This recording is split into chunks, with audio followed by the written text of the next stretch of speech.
Канцлер Австрії поставив крапку в позиції країни щодо ударів України по території Росії західною зброєю. Карл Негемер заявив, що атаки України по території Росії є допустимими згідно з міжнародним правом.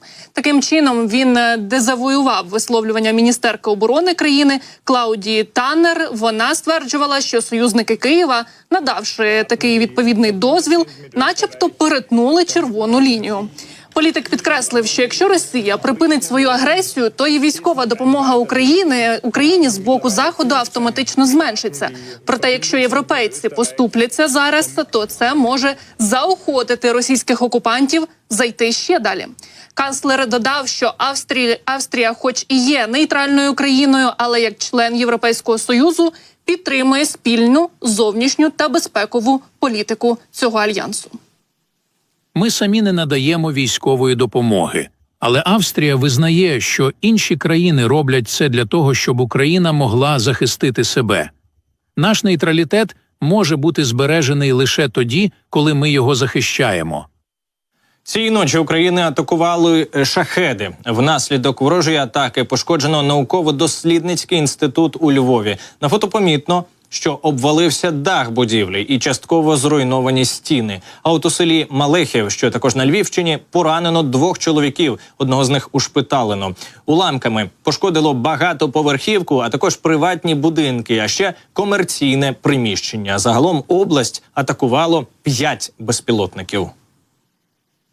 Сьогодні маємо важкий день. Дрони атакували Львів. В першу чергу наш львів'янин зараз знаходиться в лікарні, осколкові поранення, переломи, шок.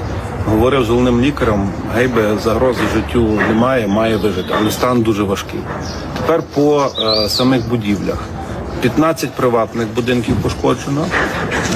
Тут поруч є багатоквартирний житловий будинок, повилітали всі вікна.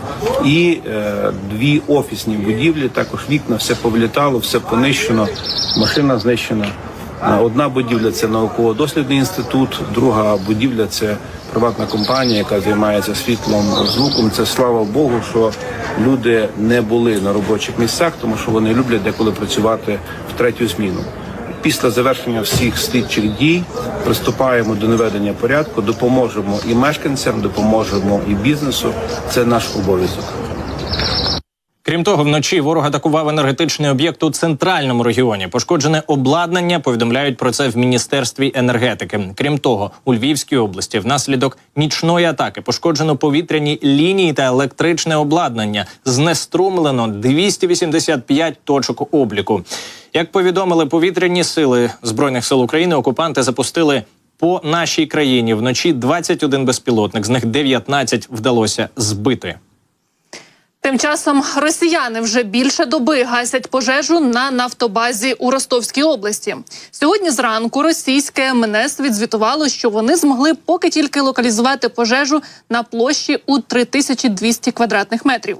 Я нагадаю, що безпілотники СБУ у ніч на 18 червня атакували Ростовську нафтобазу біля населеного пункту Азов, яка загалом нараховує 22 резервуари з паливом.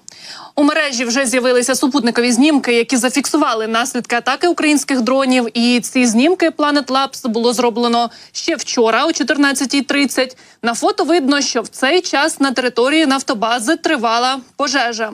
Ну і за даними ЗМІ, через цей ростовський термінал проходить 60 тисяч тонн нафтопродуктів на місяць, а на зберіганні одночасно може перебувати до 30 тисяч кубометрів нафтопродуктів у цих цистернах.